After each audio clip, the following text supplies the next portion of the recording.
Assalamualaikum warahmatullahi wabarakatuh. Baik, kami akan menjelaskan mengenai cara untuk mengukur tingkat kinerja karyawan.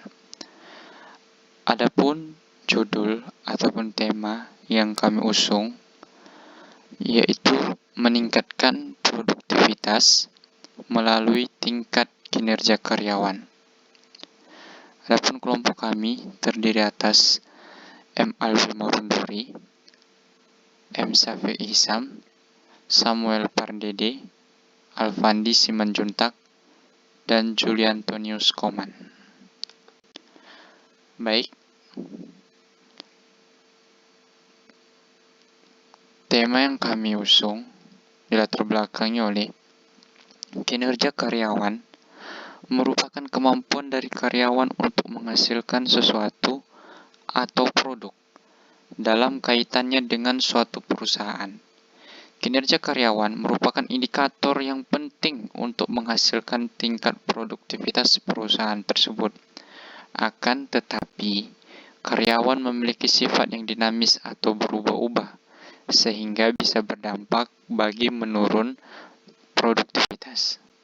Perubahan inilah yang diawasi oleh perusahaan agar produktivitas perusahaan meningkat dan bisa bersaing dengan perusahaan ataupun dunia pasar. Adapun rumusan masalah yaitu berdasarkan uraian latar belakang, maka permasalahan yang akan dipecahkan adalah menurunnya tingkat produktivitas dari kinerja karyawan. Sehingga yang menjadi indikator penting dalam pemecahan masalah ini adalah peningkatan tingkat kinerja karyawan yang bertujuan untuk meningkatkannya produktivitas dari perusahaan tersebut. Baik, menuju ke pembahasan. Diawali dari pembukaan terlebih dahulu, yaitu adapun kinerja karyawan dalam menentukan produktivitas bisa diawasi atau diatur dengan cara perusahaan tersebut menentukan waktu standar yang diperlukan untuk menghasilkan produk yang dibutuhkan, sehingga tingkat produktivitas yang diharapkan dapat tercapai. Mengapa kami menggunakan waktu standar untuk mengukur tingkat kinerja karyawan? Hal ini dikarenakan waktu standar adalah waktu yang telah ditetapkan dengan memperhitungkan rating faktor dan allowance dari sifat dinamis seorang karyawan sehingga bisa menghasilkan suatu produk yang efektif dan efisien, sehingga kinerja karyawan bisa diukur tingkatnya dan bisa untuk meningkatkan produktivitas dari perusahaan tersebut. Adapun langkah utama yang harus ditempuh oleh suatu perusahaan dalam meningkatkan produktivitas kerja, yaitu yang pertama, perusahaan melakukan perencanaan produksi untuk menentukan produk yang akan dibuat baik dari jangka panjang, jangka menengah, dan pendek. Arti dari poin pertama ini yaitu perusahaan menentukan jumlah produk yang akan dibutuhkan baik dalam jangka panjang atau 5 tahun, jangka menengah 1 tahun maupun jangka pendek. Hal ini bisa dilakukan dengan metode sistem produksi seperti forecasting, MPS, dan lain sebagainya. Setelah jumlah produk didapatkan, maka perusahaan tersebut melakukan penjadwalan terhadap sumber produksi, tenaga kerja, mesin, dan peralatan. Penjadwalan ini bertujuan untuk meminimalisir tingkat delay ataupun menganggur sehingga bisa meminimalisir waktu pengerjaan dari suatu produk. Kemudian setelah langkah yang kedua, maka perusahaan juga perlu memperhatikan menentukan kapasitas dari mesin. Hal ini bertujuan untuk mempermudah dan mempercepat dari proses produksi tersebut. Kemudian menentukan waktu standar. Nah, disinilah waktu standar dibutuhkan, di mana waktu standar tadi telah kami jelaskan, yaitu bertujuan untuk menentukan waktu yang diperlukan oleh tenaga kerja dengan memperhitungkan rating faktor dan allowance, dikarenakan tenaga kerja yang bersifat dinamis untuk menghasilkan suatu produk yang efektif dan efisien. Adapun langkah yang ditempuh untuk meningkatkan kinerja karyawan, yaitu dilakukan dengan metode time study. Yang pertama kali diawali dengan perusahaan menentukan metode kerja apa yang baik bagi karyawan, yaitu dengan melakukan pengaturan layout, menentukan jarak, menentukan alat bantu sehingga bisa meminimalisir kegiatan dan waktu yang diperlukan untuk produk tersebut. Kemudian setelah metode kegiatan kerja ditentukan oleh perusahaan, maka alangkah lebih baiknya untuk menentukan ataupun membuat peta kegiatan yang bertujuan untuk memudahkan kegiatan ataupun metode time study untuk tahap selanjutnya dalam mengamati dan menganalisis apakah metode kerja yang telah dilakukan oleh perusahaan baik atau lebih buruk dari sebelumnya. Setelah peta kegiatan dilakukan, maka tahap yang ketiga yaitu menentukan performansi waktu yang dibutuhkan.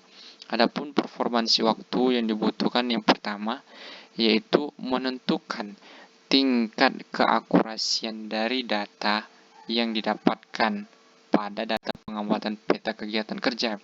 Kemudian yang kedua, menentukan tingkat keseragaman datanya. Kemudian yang ketiga, yaitu menentukan uji kecukupan data. Artinya, apakah data yang telah diambil sampling itu bisa mewakili atau representatif terhadap populasi dari data yang didapatkan pada peta kegiatan kerja. Setelah ketiga performansi waktu tersebut dilakukan, maka akan menuju ke metode time study yang diawali dengan menentukan waktu siklus, kemudian menentukan waktu normal dengan memperhatikan berbagai rating faktor. Kemudian langkah yang ketiga yaitu menentukan waktu standar atau waktu baku dengan memperhatikan tingkat allowance dan kelonggaran. Setelah waktu baku didapatkan, maka kita masuk ke tahap yang keempat, yaitu mengaplikasikan metode yang ditemukan ke karyawan. Adapun pembahasan yang selanjutnya, ini adalah pembahasan mengenai slide yang sebelumnya, yaitu di mana kebagian menentukan metode kerja yang bagi karyawan. Yang pertama, menentukan bahan dan peralatan yang memudahkan kinerja karyawan. Seperti yang telah kami jelaskan sebelumnya, di mana perusahaan menentukan bahan dan peralatan apa yang baik dan bisa digunakan oleh karyawan, sehingga karyawan bisa bekerja secara efektif. Kemudian yang kedua, menentukan cara kerja yang praktis, sehingga bisa meminimalisir waktu kegiatan kerja. Kemudian yang ketiga, menentukan layout dan daerah yang cocok bagi karyawan, sehingga bisa meningkatkan rasa keselamatan dan kenyamanan dari karyawan tersebut. Kemudian langkah yang kedua, yaitu membuat peta kegiatan dari metode kerja yang telah dibuat, yaitu mengidentifikasi dan menganalisis peta kerja dari metode yang telah ditentukan. Artinya, setelah metode kerja pada tahap pertama, pada tahap kedua, kita akan mengidentifikasi dan menganalisis peta kerja tersebut apakah sudah baik atau belum. Kemudian yang kedua, kita mengaplikasikan kegiatan peta kerja yang kita dapatkan terhadap beberapa operator yang telah kita lakukan sampling sebelumnya. Kemudian yang ketiga, menentukan performansi waktu yang dibutuhkan. Yang pertama, menentukan waktu siklus, waktu normal, dan waktu standar dari peta kerja yang diaplikasikan pada operator sebelumnya. Kemudian yang kedua, menentukan work dan idle dari metode kegiatan yang dilakukan. Hal ini bertujuan untuk menentukan tingkat produktivitas dari operator tersebut. Kemudian yang ketiga, menentukan tingkat produktif dan non-produktif. Hal ini bertujuan untuk menentukan waktu yang dibutuhkan dengan kegiatan kerja dari operator tersebut nantinya. Kemudian keempat, setelah tahap 1, 2, 3 diketemukan, maka kita dapat menentukan jumlah tenaga kerja yang dibutuhkan dalam produk tersebut, sehingga kita bisa mengetahui berapakah jumlah tenaga kerja yang dipakai untuk menghasilkan produk yang efektif dan efisien. Kemudian tahap yang terakhir yaitu mengaplikasikan metode yang ditemukan ke karyawan. Adapun aplikasinya yang pertama, menentukan waktu yang telah kita temukan kepada karyawan dalam menghasilkan produk.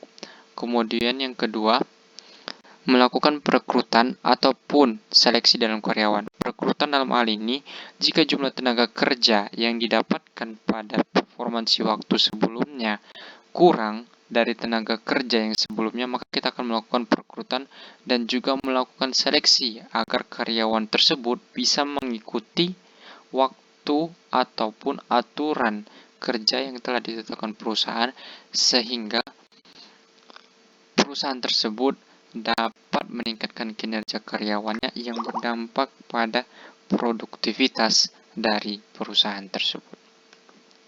Adapun kata kunci dari masalah yang kami bahas yaitu produktivitas. Produktivitas adalah sesuatu yang menjadi tujuan dari perusahaan atau pabrik berupa perbandingan antara total produk yang dihasilkan dengan pekerjaan karyawan. Kemudian kinerja karyawan adalah kemampuan dari suatu karyawan untuk menghasilkan suatu produk. Demikianlah presentasi dari kami. Terima kasih.